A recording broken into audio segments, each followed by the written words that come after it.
morning, Morai, Rabotai, Beruchim, Habayim. We are continuing on Masechet Succah, and we are on Daf Nun Hey, Amud Bet, 6 lines down from the beginning of the wide lines. Amar, Rebbe Lazar. Today's Amud is being learned as a schut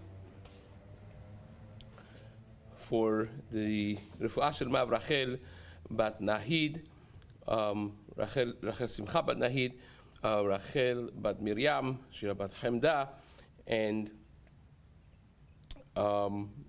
Daniela bat Rachel, and Mazal bat Saltanat Goltach.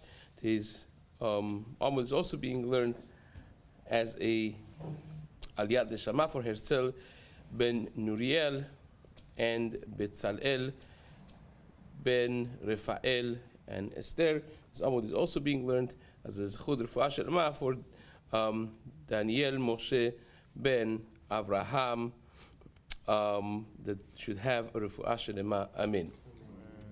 Says the Gemara, we started really a fantastic topic yesterday, which is the topic of all of Chag HaSukkot being the Me'ached, bringing all of, not just the Klal Yisrael under the same Sukkah.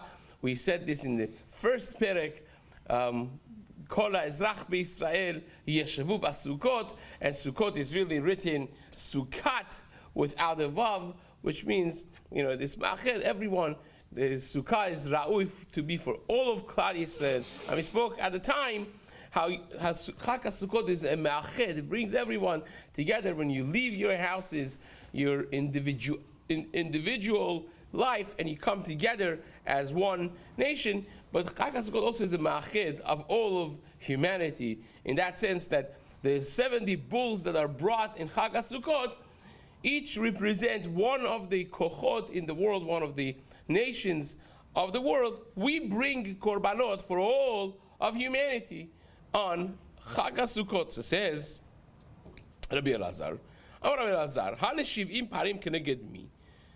The 70 bulls that we bring, again, many korbanot are brought.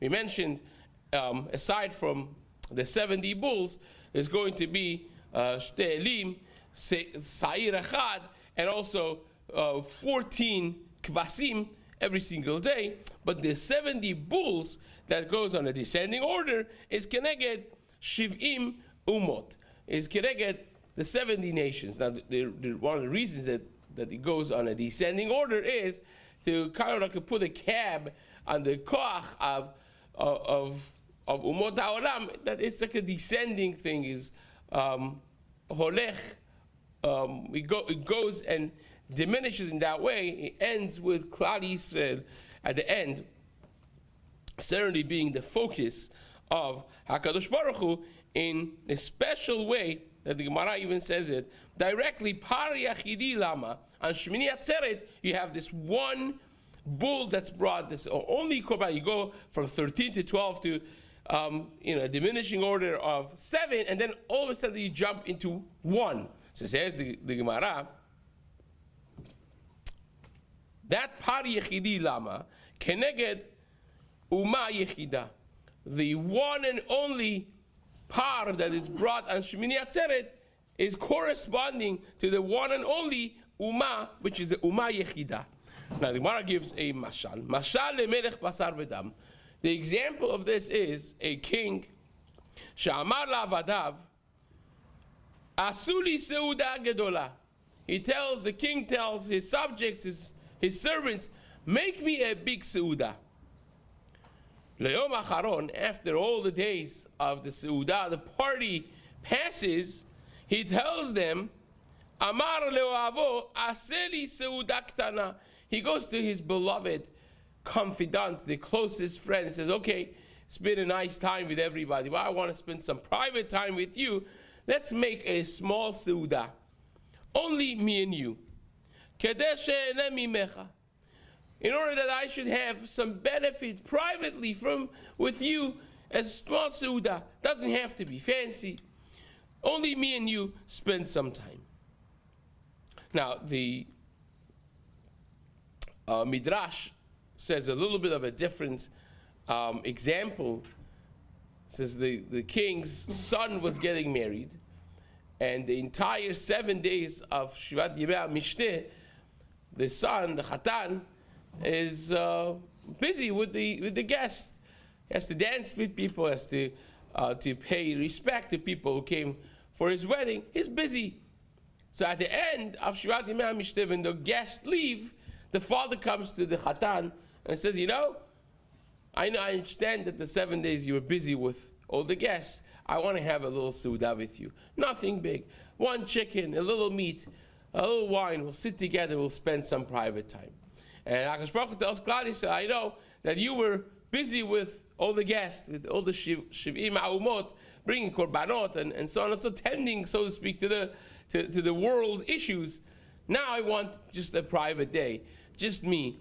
And you guys, so it's one korban, that's par echad, represents Ummah Yechida, our relationship with HaKadosh Baruch Hu. If you remember, a while ago we mentioned another close analogy to this, which also makes it very beautiful, and that is that the Shalosh Regalim, we have an ascending relationship developing with HaKadosh Baruch Hu. So Chag HaSukkot, every one of the Chagim that we have has an agricultural name as well, which explains what is happening at the time. Chag HaPesach is called Chag HaAviv, when the produce starts sprouting, the life starts, and Chag HaShavuot is considered Chag HaKatzir, when it's ready to be harvested, but it's not ready yet to be brought into the storage because it has still the natural moist. So you harvest it, you leave it off to dry, and only by Chag HaSukkot is considered completely ready. Then it's going to be Chag HaAsif. Now you are taking it into your house after being dried on the ground, on the floor, and now it's ready to be completely stored away and used. But the pasuk says, "Kodesh Yisrael Hashem Reshit Tevuato," that the Hashem views us as the beginning of His crop, the produce of Hakadosh Baruch Hu. Kodesh Yisrael Hashem Reshit Tevuato. So therefore, we ought to understand that every one of the things that it says about the Chagim in terms of Tevuah, it is really a reference for our relationship with HaKadosh Baruch Hu in that deeper sense as well. So when we say Chag HaAviv, it's the beginning of the life of the Jewish nation, because just like the pasuk says, Lavo lakach lo goy mikerev goy, HaKadosh Baruch Hu came to take a nation from within another nation, like a baby that is born with a life that emerges from within another life, the pregnancy that basically ends into an individual life walking out. That was the birth of Am Yisrael and Chag HaPesach. We were in Mitzrayim Bekura Barzel. It was the furnace that created us as a nation, so to speak, and that's the beginning of the life of Am Yisrael. They're not ready yet for mitzvot. They don't have that developed sechel yet. They were of the Avodah Zarah. They stand by Yam Suf, halalu of the Avodah Zarah, v'halalu of the Avodah Zarah. They're both idol worshipping nations. Still, we're undeveloped in that manner until we're ready. We go after 50 days, and we're now ready to accept the Torah, accept the mitzvot, like a boy that now develops in his brain capacity, and he's now ready to take responsibility for his actions. He becomes bar bat mitzvah. That became our bar mitzvah. We got the Torah, right? We got the mitzvot when we were ready for Shavuot, when we were ready to stand by Har Sinai as in Naaseh v'Nishma. That's taking responsibility for actions, but that is not the end of the day yet. That's not yet like a person that grows up and he takes responsibility for his actions, but it's not yet ready for a deeper relationship, to take responsibility for a family, that dedication to a spouse and to a family. Hence, you wait for more development until you could have a wedding, And a wedding for us, just like the Chatan brings the Kala, by the way, it's a Chag HaShavuot, it's Chag HaKatzir, when the Tvuah, the produce is ripe enough to be now used. So, just like a brain of a person is ripe enough to take responsibility for your action. That's the Bar Mitzvah, that's the Chag HaKatzir, that's Shavuot, Matan Toratenu. And then by Chag HaSukkot is when we're completely ready. When we're completely ready for that deeper relationship, just like a Chatan takes the Kala into his house, HaKadosh Baruch Hu took us into Ananei HaKavod, to his house, right? Like a Chatan taking the Kala into the Chuppah, into his domain. That is when a person is completely ready. That's Chag HaAsif. You bring it home. You bring the Tevuah to your home. It's completely now ready. That's the deeper relationship that we have. Obviously, according to the Vilna Gaon, the reason that the order is, Pesach, Shavuot, and Sukkot, even though that the Ananei HaKavod started immediately after we came out of Mitzrayim, should be really Pesach and Sukkot and then Shavuot. Says the Vilna Gaon, that's not the Zecher for Ananei HaKavod, the beginning of Yetziat Mitzrayim, but after they had the whole problem that Ananei HaKavod left them by Chet HaEgel, and then afterwards when they started building the Mishkan, which is really building a house for HaKadosh Baruch Hu, like talk about a wedding, talk about a Chaturah, B'yom Chaturato, B'yom Simchat Libo, is said by Shlomo Melech when he built the Beit HaMikdash. So that is where HaKadosh Baruch Hu brought us to. That's the second time we got Ananei HaKavod, which was exactly on the 15th of Tishrei after Chet HaEgel. So that's in the second round, and that is the representation of a wedding. Now, so I wanted to suggest, and wedding is a busy time, right? You have the process of wedding, everyone is there. It's a busy time, the wedding. By the end of the wedding, what culminates the process of Chatunah is, the Sfaradim don't have Cheder Yichud, but at the end of the day, when Chatan and Kala go home, the fanfare of the guests and the parents and everything is over, and now an intimate, real, new relationship emerges, and that is what we are called Cheder Yichud. Our Cheder Yichud with HaKadosh Baruch Hu is Shemini Atzeret. When now the whole world leaves, the whole Chatunah is ended, and it's that moment of reality, of a relationship that we have, we only share with HaKadosh Baruch Hu. HaKadosh Baruch Hu only shares with us. That is Par Echad. So it's not the king and his subjects. It's not even the king and his son, like the Midrash says, but it is the marriage, the most, the highest level of relationship, the most intimate of relationships that we share. Only it's within HaKadosh Baruch Hu and Klal Yisrael, his nation. So that's another analogy which makes it even perhaps more sharp and more powerful. So says the Gemara,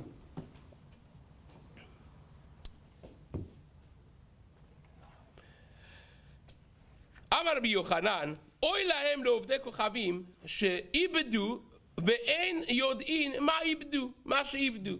Says, woe is to the goyim that they lost, and they don't even know what they lost. The destruction of the Beit HaMikdash was a tremendous loss, not just for the Jews, but it was a tremendous loss for the Goyim, Nebuzaradan and Nebuchadnezzar, who destroyed the first Beit HaMikdash, Titos and Aspasianus that destroyed the second Beit HaMikdash, and the loss of Mishkan and Batei Mikdash was equally a loss for the whole world combined, because the Gemara says, Rabbi Yochanan, Bizman shebet HaMikdash kayam, Mizbeach mechaber alein. When the Beit HaMikdash was there, Mizbeach was mechaber. Why Mizbeach? Why not the par?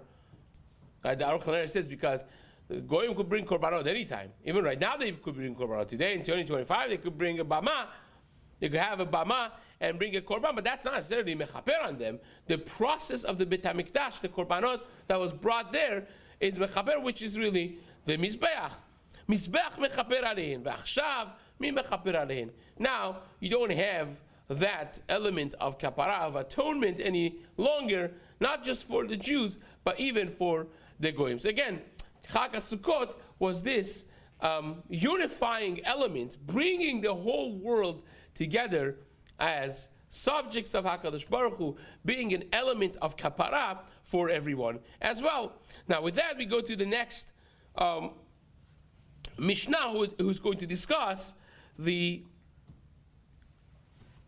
parts of the korbanot that were shared by all of the Kohanim in the Chag versus things that were not shared. So we mentioned before that we had 24 Mishmarot Keuna in the time of the Beit HaMikdash.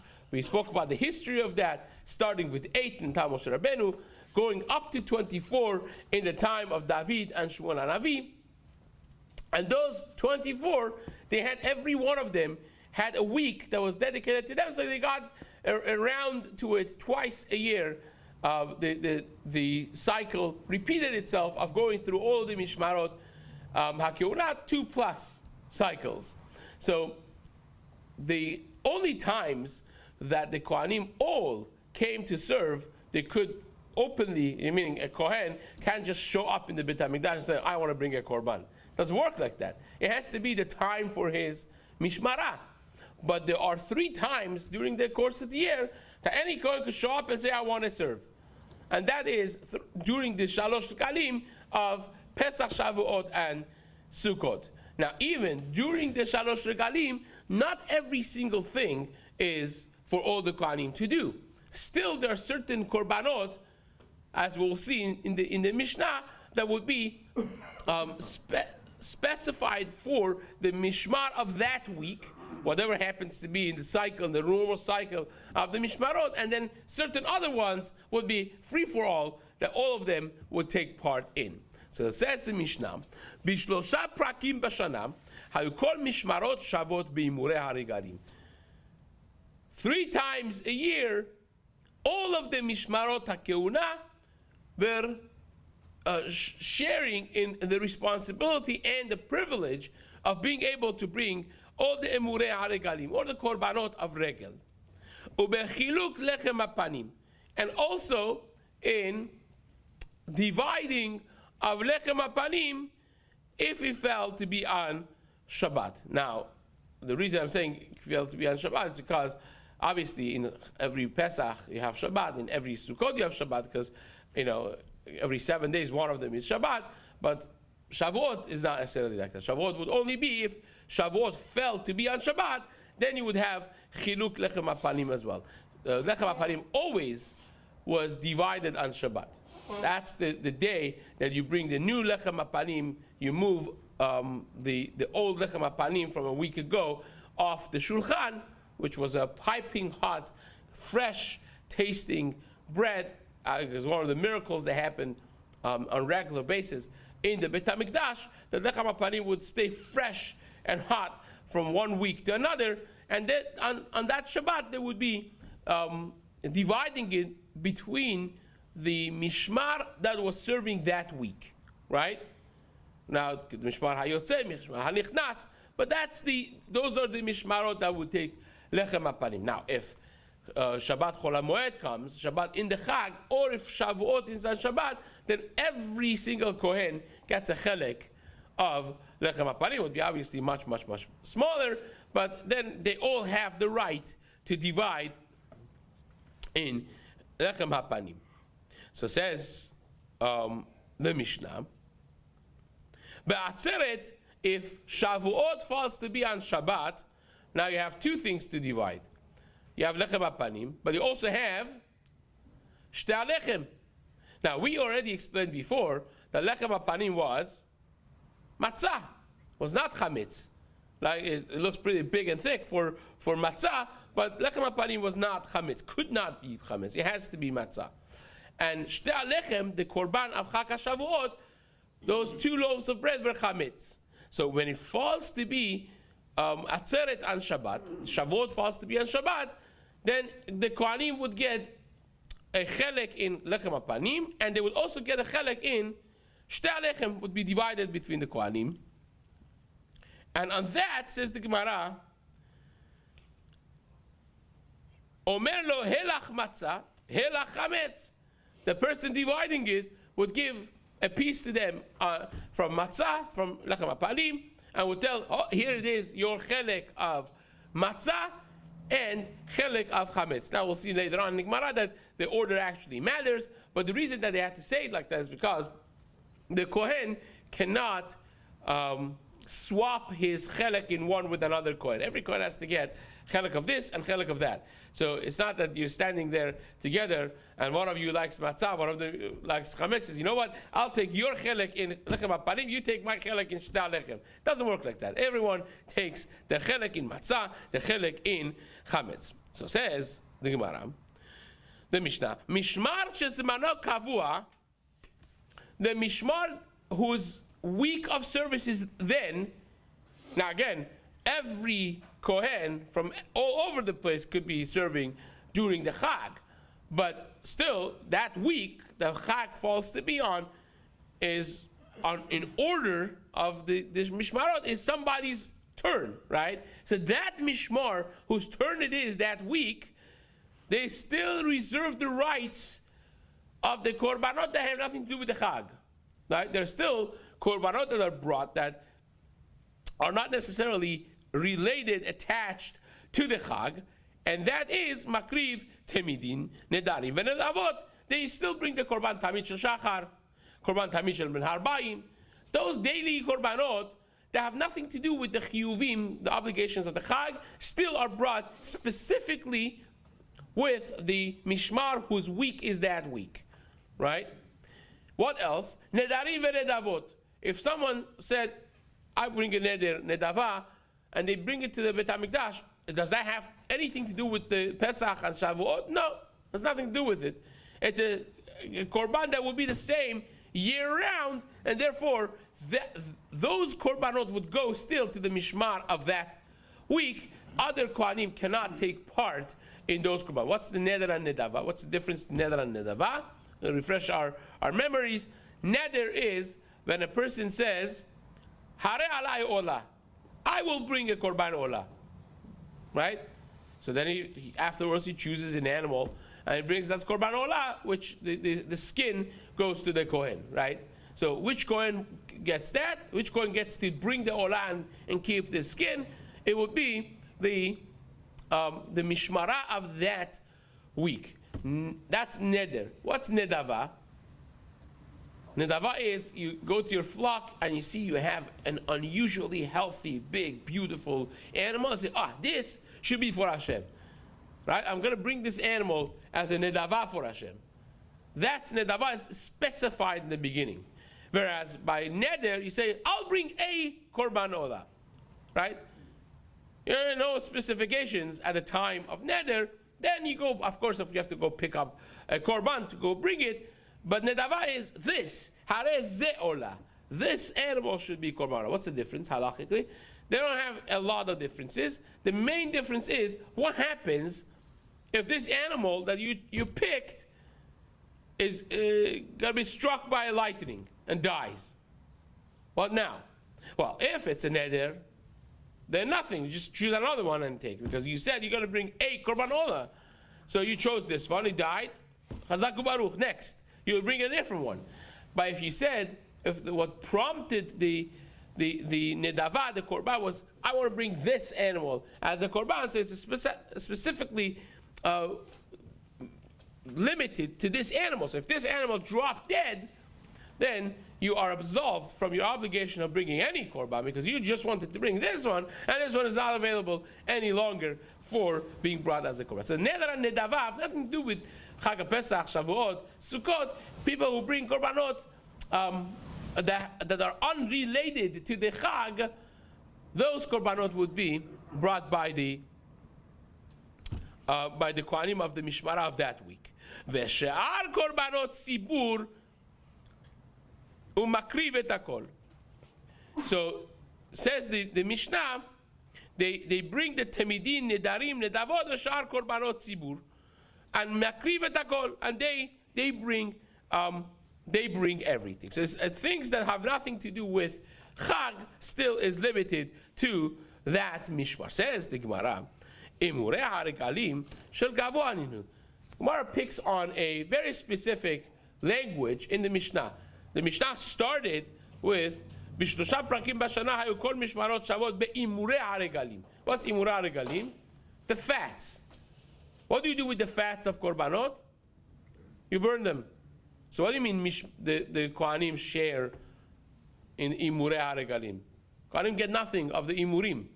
The imurim is the gavoa. They burn on top of the mizbeach at night, right? So that can't be the pshat. That can't be the understanding of imurei haregalim. So says the Gemara, Talmud lomar.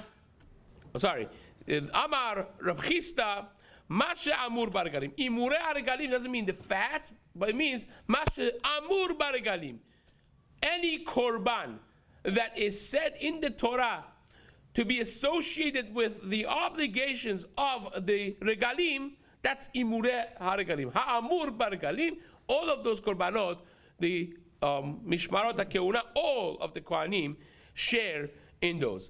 What are they, for instance? There are many. There are korbanot yachid and korbanot tzibur. For instance, every person that goes up to Yerushalayim has to bring korban hareiyah, olat hareiyah. That's korban olah, right? Every individual that goes for sharosh regalim up to Yerushalayim, that has to do with my obligation of regel, right? So that korban olah that I bring, olat hareiyah, as an individual, any kohen could get to bring it, and whoever brings it, they keep the skin, right? Same is with Shalmei Chagiga. Every person, again, that goes up to Yerushalayim brings Shalmei Chagiga, and that, the Chazeh v'Shok, those parts go to the Kohanim. By Shalmei Chagiga, it's Korban Shalamim. Those also are brought because I'm going to Shalosh Pa'amim B'Shana Yirayeh Kol Zechurcha Et Pnei Adon Hashem. That also all the Kohanim could share. And one more in Korbanot Yachid, in a personal Korbanot that are still considered related to Chag, would be Shalmei Simcha. Shalmei Simcha means you have Basar v'Yayin for Simchat HaChag, and in order for having Simchat HaChag, you bring extra Korban Shalamim. That's also Shalmei Simcha. So you have Olat HaReiyah, Shalmei Chagiga, Shalmei Simcha. All of those three types of Korbanot, all of the Kohanim from all the 24 Mishmarot could partake in, could bring them, and could have their chelek from those Korbanot. And in the Korbanot HaSibur, obviously also there is Korban Olad, Korban Chatat, and so on. So all of the Korbanot that are related to the Chag, that are said by the Torah, are considered imurei haregalim. Tanu Rabbanan. Let's just start this at least. We have to leave this for tomorrow, but let's at least start it. Tanu Rabbanan. Minayin kol hamishmarot shavot beimurei haregalim. How do I know that all the Kohanim get to do this? Where do you see that from? Why don't just make it simple? The cycle that you have of every week a different mishmarah, let's keep that. How do you know that there has to be times, more specifically the Shalosh Regalim, that every single Kohen from anywhere in Eretz Yisrael could just come and say, here I am, I want to serve. Talmud Lomar, it's a pasuk. It's not that we made this up. It says, Uba bechol avat nafsho v'sheret. He could come with his ratzon from anywhere and serve in the Bet HaMikdash. Again, the pasuk says, "V'chiyavo halevi me'achat she'arecha mikol Yisrael," from anywhere in all of Klal Yisrael. Asher hu gar sham. He could be living anywhere. Uba bechol avat nafsho. He comes with his desire to serve in a makom asher yivchar Hashem, to the Bet HaMikdash. V'sheret b'shem Hashem elokav kechol echav halviim, and he could serve like any other Kohen from Shevet Levi, hamdim sham lifnei Hashem. So says the Gemara, Yachol af b'sha'ar yemot Hashem. So maybe this means any time. Doesn't say specifically when. Maybe any day, any Kohen could show up and say, here I am, I want to serve in the Bet HaMikdash. So says the Gemara, Talmud Lomar, me'achat sha'arecha. Why does it say me'achat sha'arecha? From one of your gates, one of your cities. Just say, Mikol Israel. right? It says Mikol Yisrael in the pasuk. So why do you have those extra words of Achat Sha'arecha? He's coming to teach you, Lo Amarti. I'm not saying that every Kohen could do anything they want, but only Ela B'Sha'ash Kol Yisrael Nichnasim B'Sha'ar Echad. Only in the time that all of the Jews are in one shar, in one gate, that are in one city. What is that? When everyone has a mitzvah of aliyah al-regel, so everyone happens to be in Yerushalayim, right? All the Kohanim happen to be in Yerushalayim. Other times of the year, outside of the three regalim, this one is in Haifa, this one is in Tel Aviv, this one is this. It's not going to be Me'achat Sha'arecha. So the specification of those two words, Me'achat Sha'arecha, is coming to limit this free-for-all status of Kohanim to only 3 times a year on Pesach, Shavuot, and Sukkot, which all of the Kohanim from all over the place are found in Yerushalayim, and then they could go and sheret kechol echad v'halavim. They could go and serve all of them in the Beit HaMikdash equally, which brings us to another beautiful piece in the Gemara, which will Be'ezrat Hashem continue in the next year.